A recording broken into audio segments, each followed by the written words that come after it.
everybody, and welcome to the Hashtag Hypetrain podcast. I'm Mike. I'm Matt. And I'm Corey, the lead ace volleyball player at Carrasino High.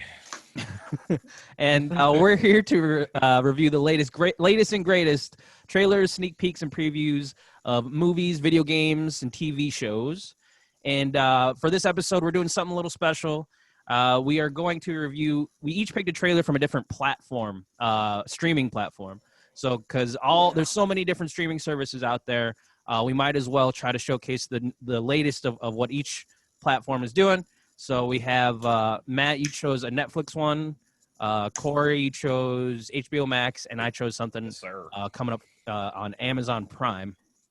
So without further ado, Corey, go ahead and or wait. Who's got the first one? Matt, you got the first one. All right. Oh, it's already falling apart. It's already gone. As everyone knows, the hype train, as magical as it is, can only stop at one platform, and Netflix wants to be that platform.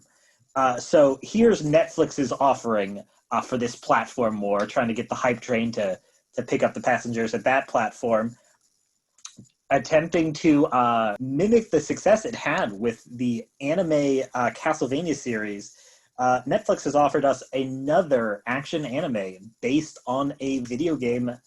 Coming up first on Platform Wars is Netflix's Dragon's Dogma. Have you heard? The monster's returned. The last time a dragon appeared was well over 100 years ago. You are not ready.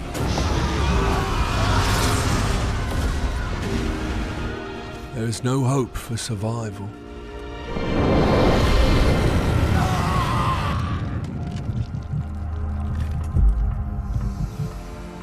Or is there?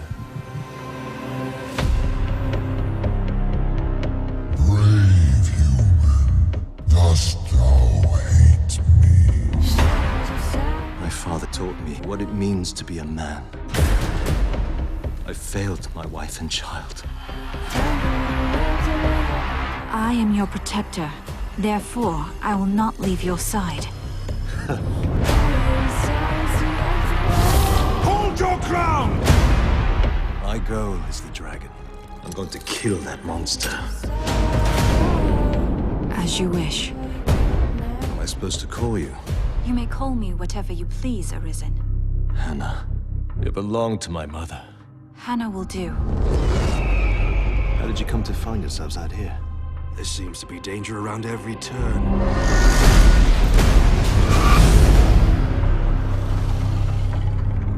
Come to my lair. I await thine arrival.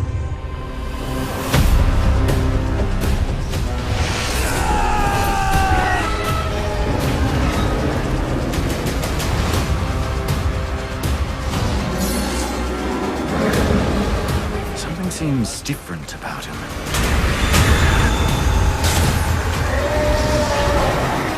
Well, he's certainly changed.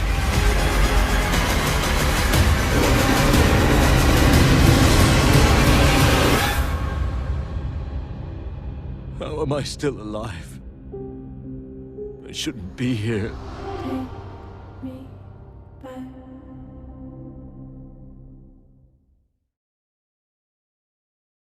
All right, that was Dragon's Dogma. The weird way I like to do this is to kick it off to your guys' opinions first when I'm conducting the train. So, Corey, say stuff about what we just watched. So when we were getting set up this week and we were all picking our trailers, this episode was very conflicting for me because I felt in my heart of hearts I knew I had the best trailer. And the animation style in this jars me so much that just watching it just now a second time, I'm just like, this is just such an ugly show. And I'm sure I don't want to say I'm a minority. I feel like this is pretty split down the middle. If you polled 100 people, 50% of people would be like, this is really cool. And I like the way they did this. And then the other 50% would be like, I don't like this at all. They should have just done it like Castlevania kind of. And I know absolutely nothing about Dragon's Dogma as a game. So I I don't have an opinion one way or the other, other than it looks ugly to me. So like visually is what compels me to watch shows. Like the only reason I even gave Seven Deadly Sins a chance on Netflix was because I liked the way it looked, and then I ended up liking the writing a lot. But I don't have much to say for this one. So Fernandez, I believe you have some study homework to pull to light. Well, I don't know. This one's a little different for me because I have no idea. I had no idea about this game. So I was kind of going off of that too. So I had to do some research into that. It looks like the story of this anime is taken strictly from the game. The game got like this. It's weird because the game was kind of like, not well received. So they threw it again on, like it was first on Xbox 360, didn't do that well, I guess. And then they were like, okay, let's put it on PS4 and PC. And then like, oh, it got a little bit, more popular. And now they're putting it on the Switch and an anime. So someone out there is pushing this real hard so it doesn't die. It's strange because while the three of us play video games a lot, none of the three of us have ever played this game or really even know a whole lot about it. I mean, I've heard the name before. It's very strange that there are so many releases of this game. It started to be released in May 2012, and the most recent release was on the Switch in April of last year.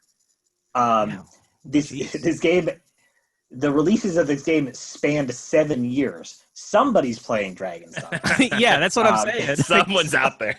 Someone, yeah, to your point, Corey, of like the way things look, I could care less about how this looks. I mean, I don't know. I've never seen Castlevania, but I've heard good things.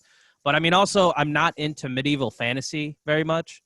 But I mean, I totally get like aesthetic of things. Like there's comic books I read just because, or like that I'll pick up just because I like the way the art looks. Like Michael Allred, his stories are weird and out there, but I love the way his art looks. So I usually just I'll get some of his stuff. But so medieval fantasy, not a big fan. I mean, this is a Japanese take on medieval fantasy. When looking into the game actually looks kind of fun. It reminded me of like Monster Hunter World and Shadow of the Colossus because you're taking down huge dragons. So both also Japanese takes on more Western thing. I mean, Monster Hunter is not necessarily Western, but you know what I mean. But it is fun. Even though I'm not a big fan of medieval fantasy, my opinions on this, it's cool that this is a weird like adaptation of a video game, and I think Netflix did that before, as you said, with Castlevania, and that gained some popularity. Here's my little stream of consciousness blurb that I do in notes. So here we go. I was watching a Hot Ones episode with Joseph Gordon-Levitt, and one of the questions he was asked was about the future of storytelling. And his reply was video games were the future of good storytelling. And I think this is a good example of that, just that the story of Dragon's Dogma was good enough to, adapt into an anime. And it's like, it's interesting. And if people stick around for the next episode, I have more to elaborate on that because the next one's going to be a video game episode. And there's a lot of interesting things for that one. Movies and video games are, and taking one story and trying to translate and adapt to another has produced very mixed results. This has better chances, I think, being that it is an anime series and its roots in a Japanese Capcom game. But it begs the question, this is to you guys. It begs the question, are the days of bad video game movie adaptations gone? Or has the movie industry mainly separated itself from the video game industry altogether? I don't know why I wrote that. now that I'm looking at what I wrote, I'm like, this doesn't make much sense. Sanford, I'll take point if you want to take counterpoint. Okay, I don't know that I'm going to counter your point, but make your point first. Yeah, I know. No. There's something in my head that made sense, and now it doesn't make any sense.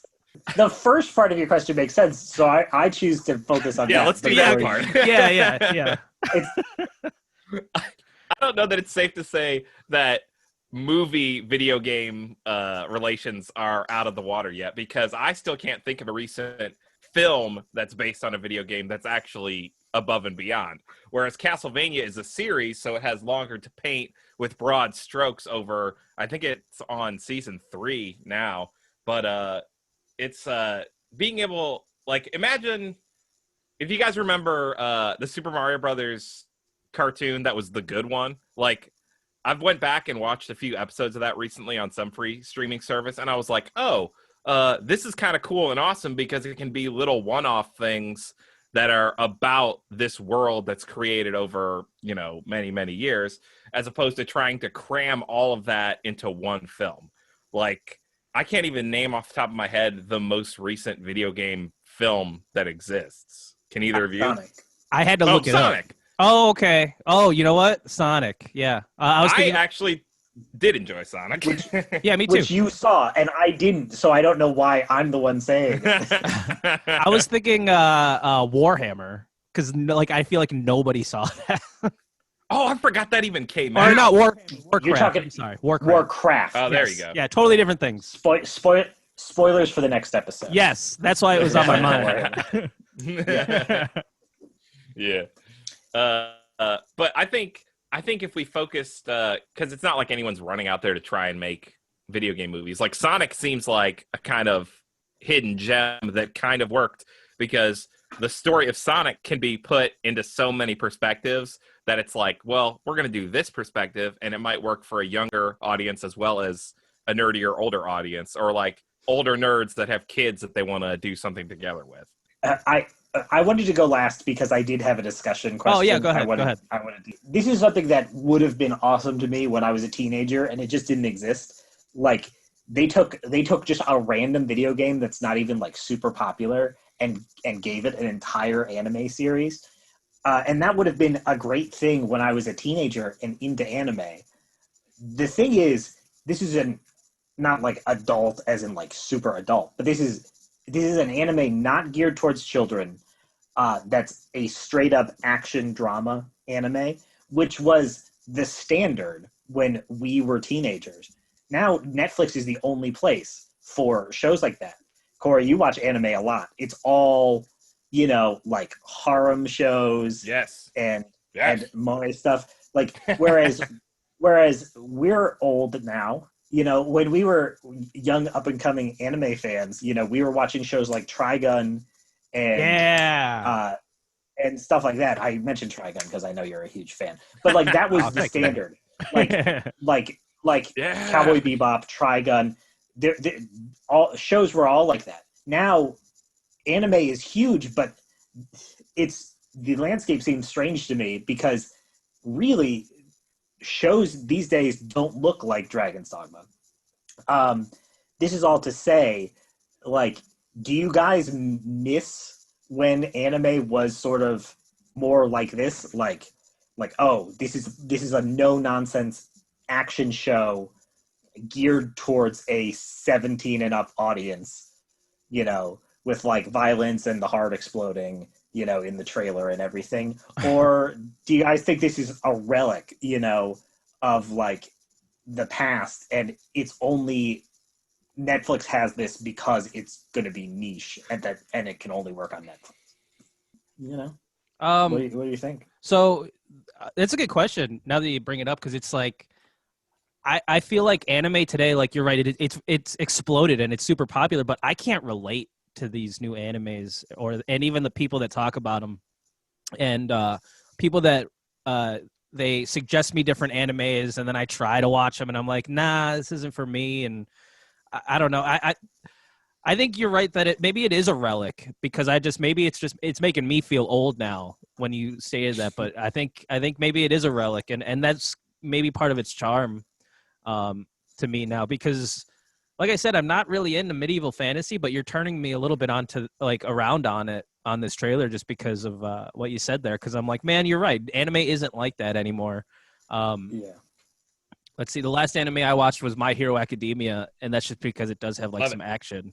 But when it gets to like the kids in the school messing around, it's definitely a shonen anime. Yeah, you know, like aiming for a younger audience with that sort of like slice of life element to it as well, which is kind of my point. Like that's what plays nowadays. Yeah, and that's the part that I don't watch of the show because I'm just uninterested. Oh, I don't care what the kids are doing right. in the school, hanging out, whatever. Friggin' fight somebody. Hey there, my name's Midoriya. I'm from the UA High School Hero course. It's nice to meet you. Corey, as the resident anime watching child here, do you have a response to what we're saying? I'm on the other side of the spectrum. I think anime right now is phenomenal because while there is like if you made a pie chart, 80% of that is easily what you guys are saying, where it's like harem, slice of life, moe. It's all that stuff, and then you kind of have to dig a little deeper to find that 20% that is aimed more towards a serious, darker, action-packed tone.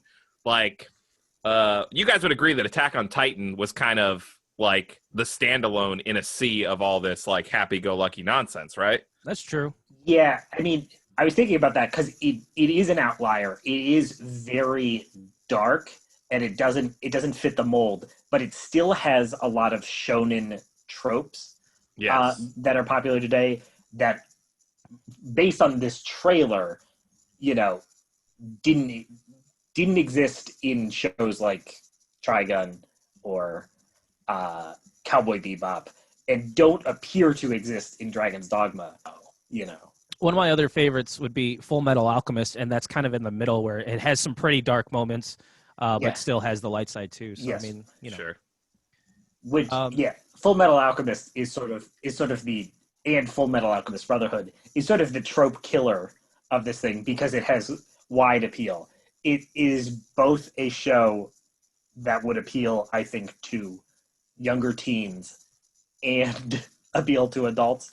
It has those tropes, but it also just hits all the marks. All right, let's move on to the boom or bust portion. Cora, you first. Bust. It's not for me. I just feel like this is too niche of a group for Netflix to give it a second season. Matt, how about you?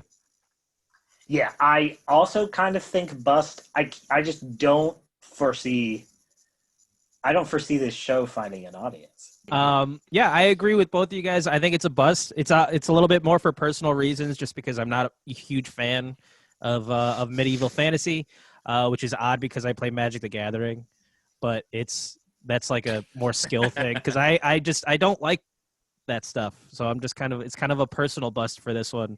But I mean, it might find an audience. This game, spanning, as you said, over 7 years of just coming back to life out of nowhere for whatever reason. You're right, somebody's going to watch this. So. Or the producer has like somebody at Capcom's like dirty laundry, like locked in their safe or something. So the game keeps getting re-released. I don't understand it. But all right, I think we're going to close the book on Dragon's Dogma. Let's move on to the next trailer here, and this one's yours, Corey, so go ahead. All right, guys, here we go. Androids are tasked with raising human children on a mysterious new planet in HBOmax and Ridley Scott's brand new Raised by Wolves.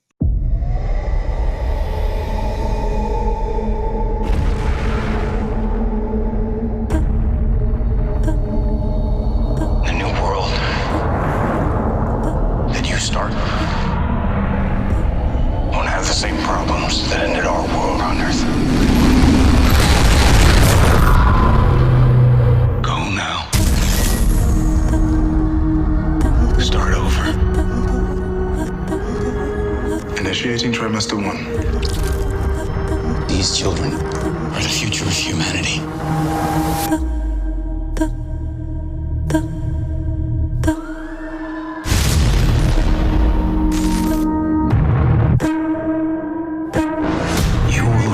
These children to be atheists. It was belief in the unreal that destroyed the earth.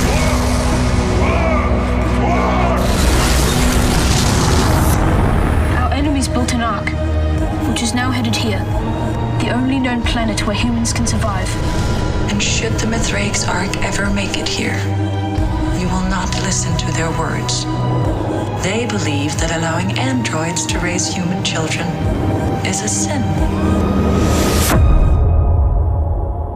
We must rescue our stolen children. Do not tell them what I am. I want to talk to you. Without the android for a second. She's not an Yes, she is.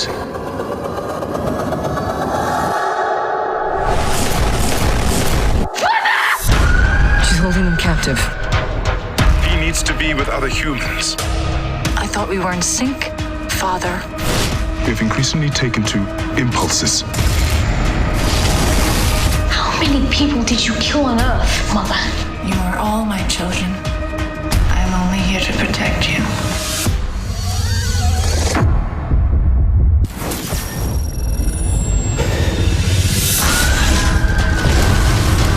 She's the most powerful weapon on this planet. We gotta destroy her.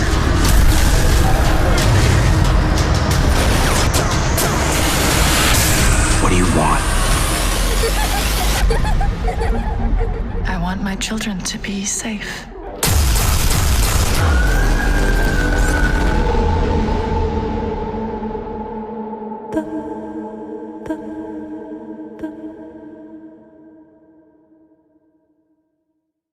And that was HBO Max's Raised by Wolves.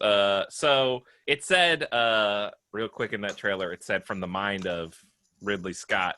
But from what I've read about this, like his part in this was super minimal. Like he was like, I think I got this idea and I think I kind of want it to be like this. And then HBO Max and some of the writers who had already been working on something else, which got scrapped for HBO Max original, they were like, oh, this kind of sounds like something that I had thought of. And Ridley Scott was like, yeah, that kind of sounds like what I was talking about. And then here we are with Raised by Wolves.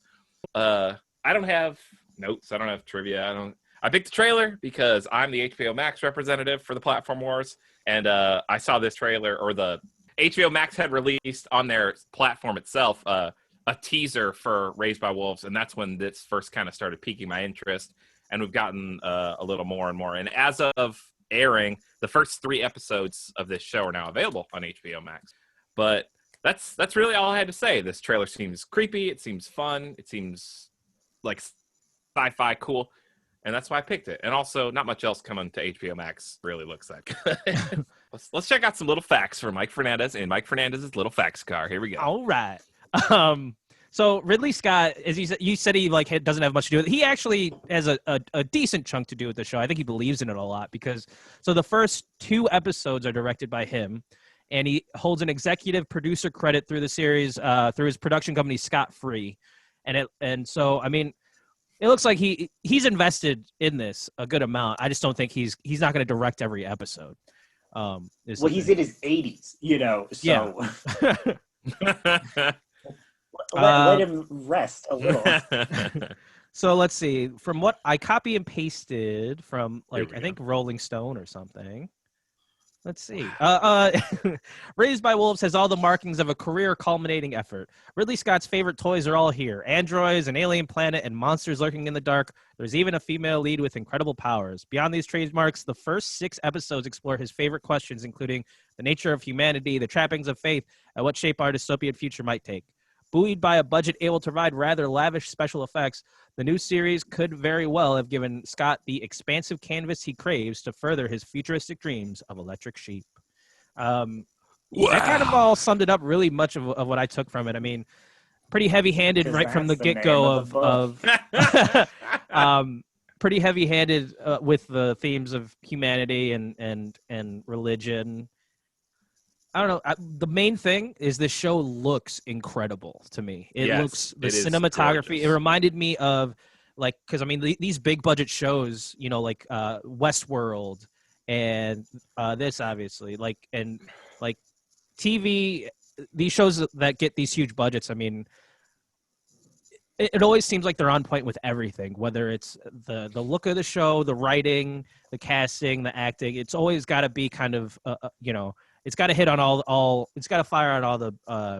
It's got to. I need an analogy, but I'm not getting one in my brain. but it needs to fire on all cylinders. That's what I wanted to say. Ogres are like onions.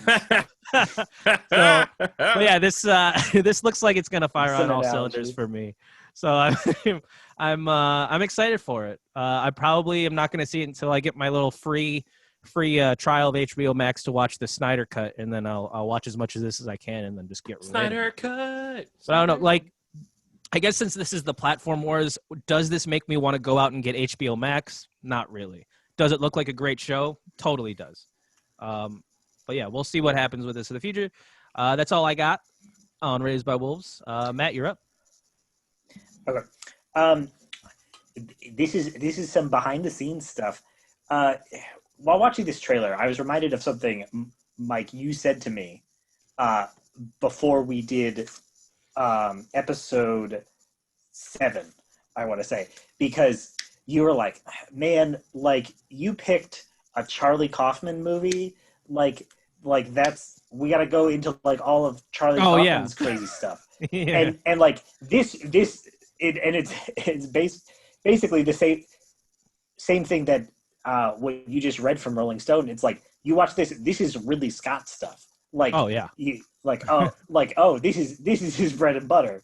Like, the thing of it is I would consider myself a fan of Ridley Scott stuff, but he kind of like spent all of his goodwill I had towards him on Prometheus, which is like the worst film in the world.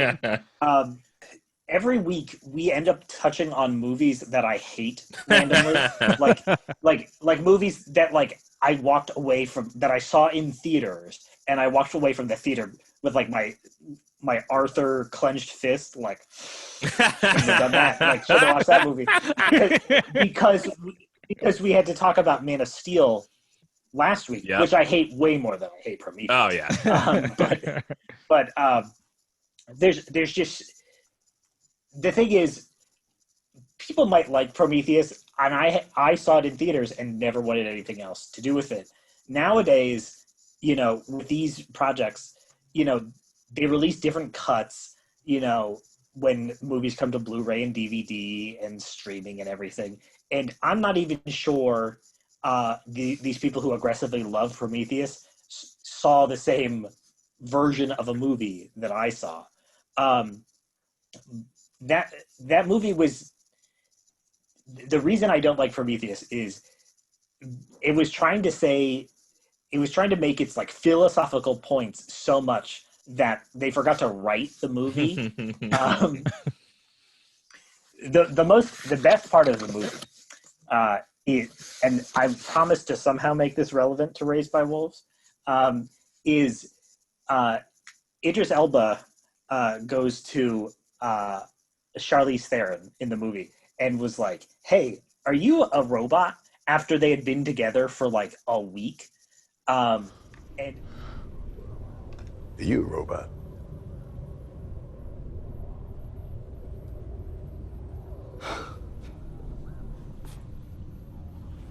My room. 10 minutes.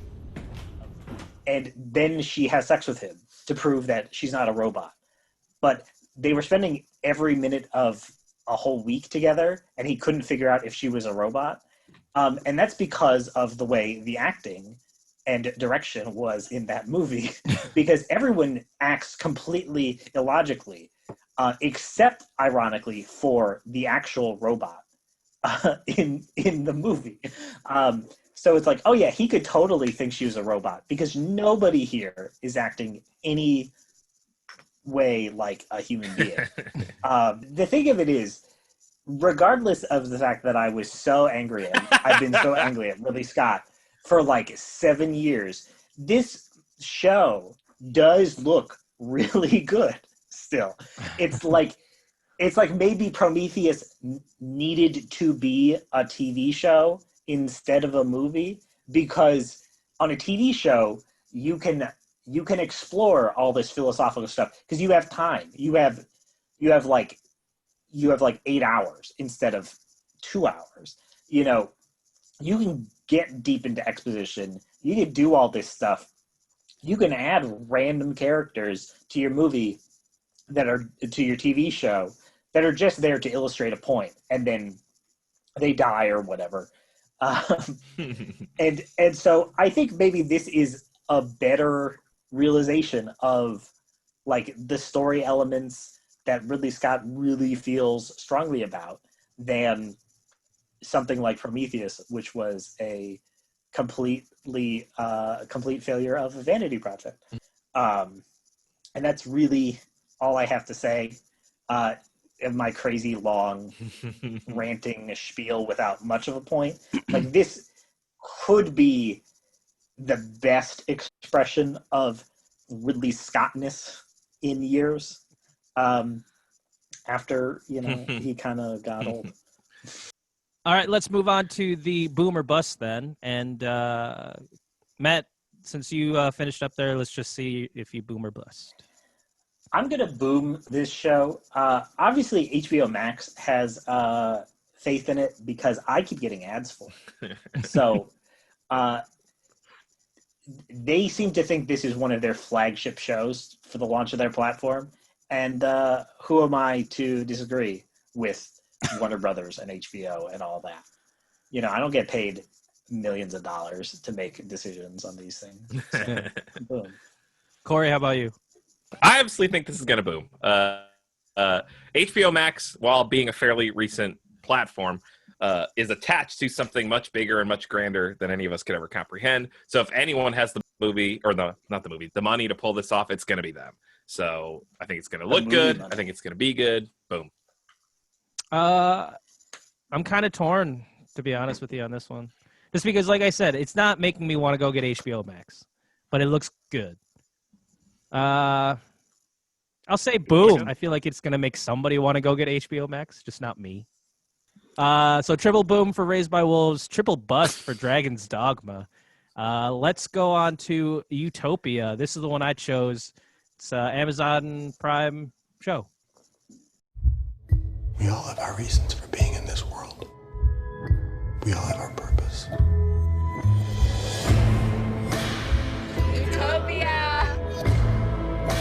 Utopia is a story about a genius scientist who made horrible viruses. Ebola, MERS, Zika. Predicted in dystopia years before the first case in the real world. Yeah, you're one of those, huh? It all has to mean something. What have you done today to earn your place in this crowded world? That's great. It starts with an earthquake. You want to stay alive? Come with me. They had to kill every single person who's seen Utopia. Snakes and airplanes. Everything in Utopia is real. Viruses, biowarfare, man-made disease. I'm the foremost expert on this virus. Jesus. It's a pretty serious situation. Ain't that your ass? It's a serious situation. The Stearns flu has now been declared a national pandemic. This is our undoing. But we can fight it. We'd just be going into the belly of the beast, practically begging to be slaughtered. Yes. Yeah, what? That's extreme.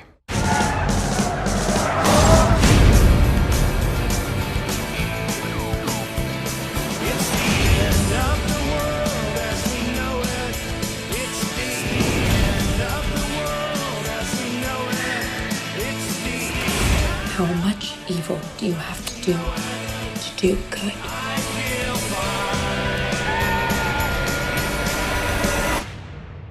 None. None evil.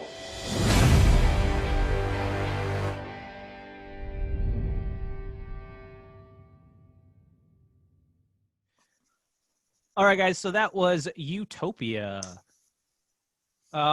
As Matt did, I'm just going to do what Matt did. I'm going to kick it off to you guys before I do my opinion. So, Matt, Go take it away, Utopia. Okay. So this, unlike Corey, I do write notes for this show.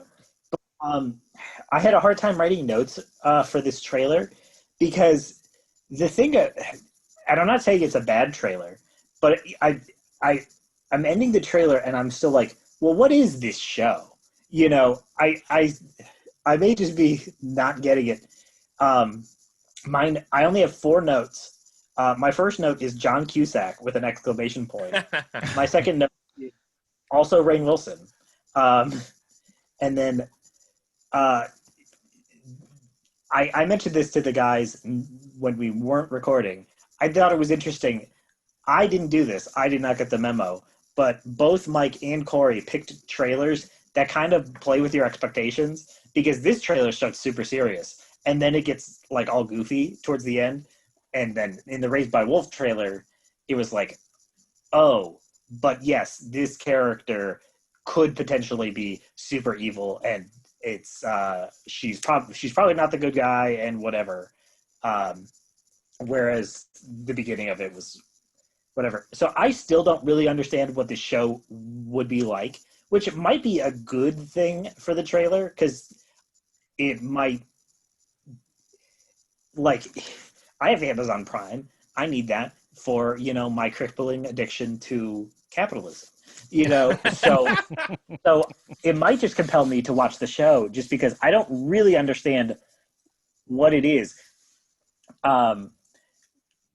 Because it seems to be super serious, and then it seemed to be very much a comedy towards the end. Yeah, so it's a trailer that intentionally gives you tonal whiplash. I thought the last joke was funny, where Rainn Wilson is just like, none evil, duh, that's the answer. Like, geez, like surrounded like I'm surrounded by idiots sort of thing. So I thought that was funny, you know. So I don't know if I can get hyped for a show that I still don't quite understand, and that may just be my problem. But that's what I got from the trailer. So I'm gonna popcorn to Corey, and so I can stop talking.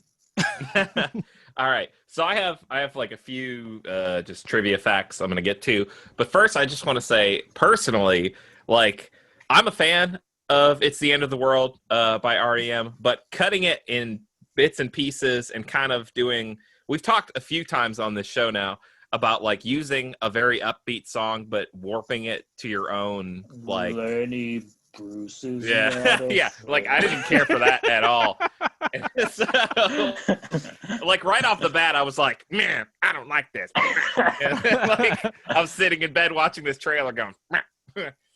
So here's my. Wait, trivia. are you going into notes? Yeah. Did you pull up the IMDb page? Duh. So are you gonna steal everything I was about to say? Go ahead. No, I will steal one note, which I feel is the most important note. Okay. And that is, this is a remake of a British TV series that originally ran for 2 years in 2013 and 2014. So all points for originality out the door, because it's a remake that no one probably knew about. Lenny Bruce is Not Afraid is the most important point. Yeah, I was also gonna say that one. But did you do any backwork into the actual, like the original Utopia from BBC? No, not at all. I just noted that it was a thing. But yeah, like, so if we're gonna start doing platform wars, as let's say I don't have Prime, which I'm going to cancel at the end of my subscription this year for my own personal reasons.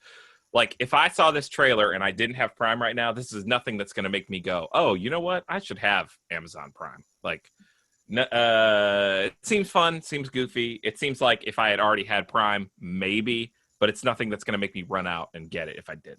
So now, to the person who picked this trailer, we're going to bump it to Fernandez. Okay.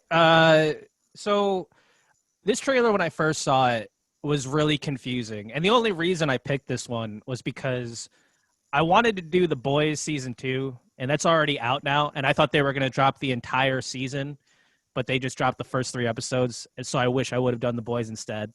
But I got to learn about this show, and the trailer was so, you know, it was, as Matt said, it's like all this super serious stuff, and then here's REM, and it's funny, and then Rainn Wilson says a funny.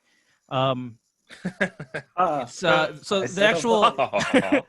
the synopsis of this, after reading it, it totally now makes a ton of sense. Like, different scenes in the trailer make sense to me. It is a group of young adults who meet online, get a hold of a cult underground graphic novel, which not only pins them as a target of a shadowy deep state organization, but also burdens them with the dangerous task of saving the world. All of a sudden now, like, everything kind of makes a lot more sense. Why the kids are there, Why the kids, there's that weird little art comic book looking page that she pulls up.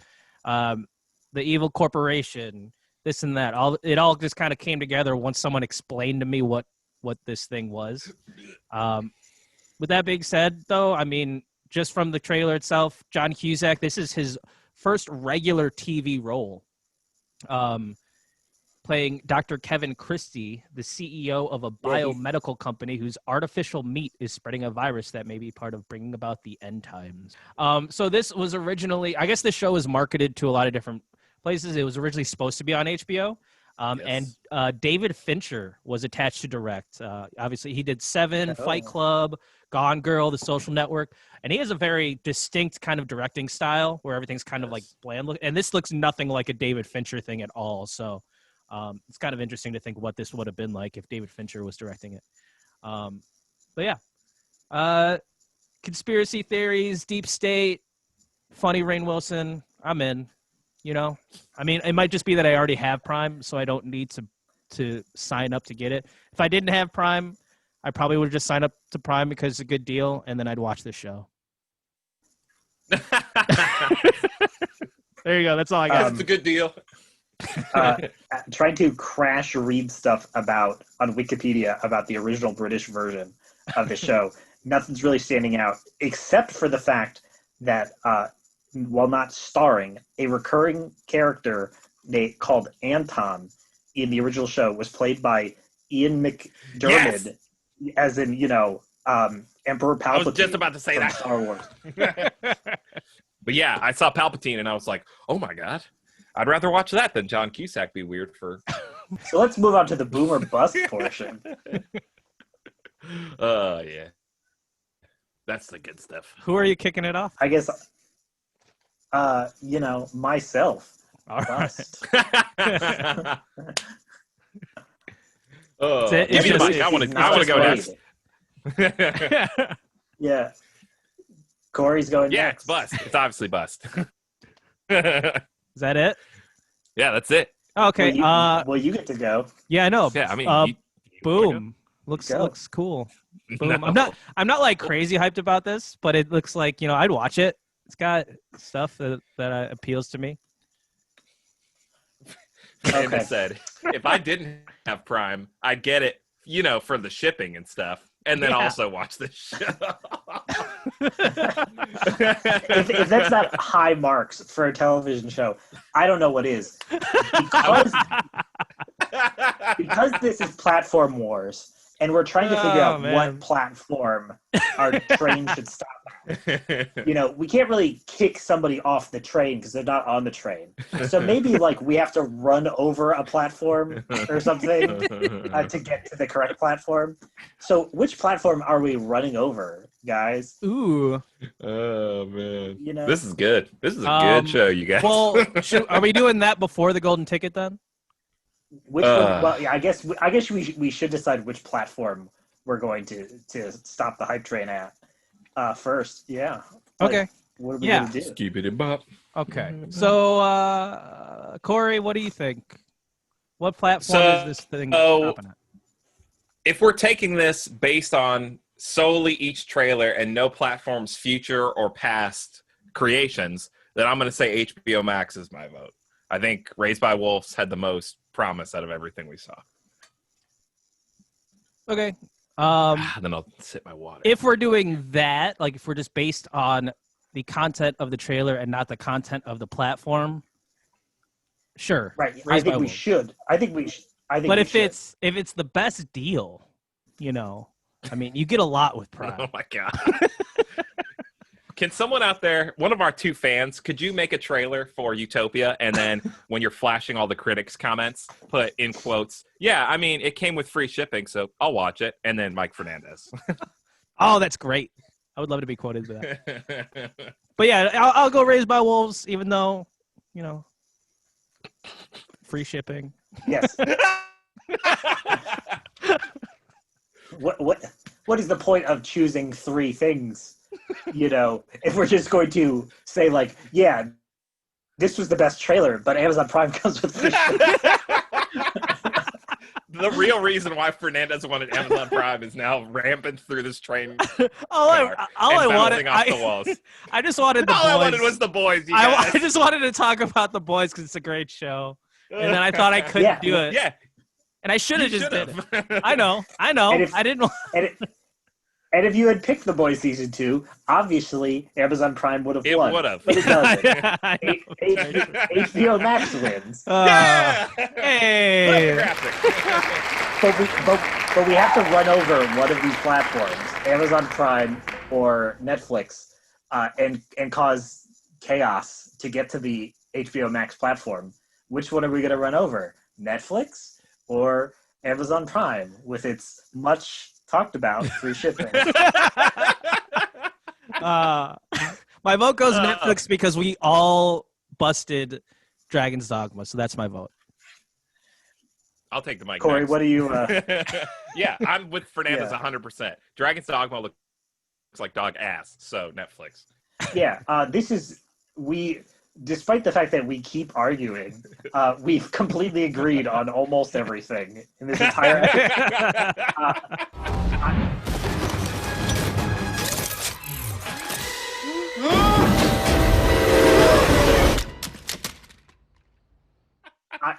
As an aside to the two other people listening to this, I was so frustrated being assigned Netflix for this episode because I just watched dud after dud after dud trailer, and I'm like, and then I saw like one that like could be good, but it was in German, and I don't want to play a German trailer on this show because most people, it's a podcast. You're probably not watching the screen as I'm talking, so that wouldn't have worked. So I was so angry at Netflix, and then they dropped this trailer, and I'm like, fine, this is mediocre. So we're running over it to get to the right platform. Before we get any further, Sanford, do you remember what your original Netflix pick was? Yeah, it wasn't even a real trailer. It was a teaser trailer for Jurassic Park Camp Cretaceous. This would be a very different outcome had everyone picked their original trailers, because I would have been so conflicted by all three picks. Like, and the reason all this happened was that the hype train kind of got derailed by the DC fandom, and we had to make our round trip around that because they dropped so much superhero stuff at once. We wanted to cover it right away, so that's why like I thought I couldn't do the boys. Matt's picked this thing, and Corey, this one probably would have still been yours because Raised by Wolves has been kind of hyped by HBO Max for a while now. Yes, it was. So, and it only just came out yesterday. So yeah, yesterday. So we are stopping at the HBO Max station there. We had to run through the Netflix platform, causing it to explode. And yes, millions are dead. But yeah, since we're pulling in HBO Max, I think it's time then. Corey, why don't you bring it on home? Here. Before we do that, I think we should reference the fact that to congratulate everybody, a lot of the stuff that we've reviewed came out in the last couple days. So I want to congratulate the teams behind Spinch, Mike Fernandez's favorite game. Yes. That was on Thursday. The Avengers. I mean, congratulations to the developers at Crystal Dynamics. You know, it's a lot of work to do a major game. Not congratulations to all of the, non-devs who are ruining gaming. Hot take with microtransactions and all these like business decisions and ruining these devs' hard work. But so, congratulations to Crystal Dynamics. That was technically released yesterday, but almost everyone has been playing it since the beginning of September, because if you pre-ordered it, you got to start playing it early. Congratulations to the team who did the film version of I'm Thinking of Ending Things, because that was released yesterday. Yeah. Congratulations to everyone else, because I feel like even more stuff that we've talked about was released just this past week. Are we going to congratulate Blackwater Abyss? Because I'm not going to. No, it's not necessary. Yeah, I don't know. whatever they say for congratulations in Australia, which I'm G'day, sure mate. is something completely different. Yeah, good day to all the mates who made Blackwater. Oh man. Okay. It's not easy to make a video game or a movie, so So get on, yeah. even though we sometimes dog on other people's hard work, we appreciate that they put in all their blood, sweat, and tears so we can talk about it. Oh yeah, that's really good. That's a good point because we do dog on some stuff, so that is Yeah. good. We do appreciate the hard work though. Even you, Blackwater Abyss. Good day. Good day. I can't do accents. Good day. Yeah. No. Whatever. Good day. Good day. Good day. All right. With that, I think it's time. Corey, why don't you take us home on this one? Guys, as the tracks get narrow and as the wheels are slowing down, I just want to remind everyone to take care of yourself, take care of each other. I don't want to dump all over the wonderful work Fernandez and Sanford just put in wrapping everything up. So we're going to make this short and sweet. Remember to support your local post office, guys. Remember that Amazon Prime has free shipping if you sign up now. And always remember that you always have a seat. Sometimes through the post office. Sometimes, yeah. Always remember you have a seat on the hype train with us if you need it. So, guys, signing off, I'm Corey. I'm Mike. I'm Matt. And we will see you guys on the next ride. Choo-choo! All right, I've had you this thing has gone on so long. I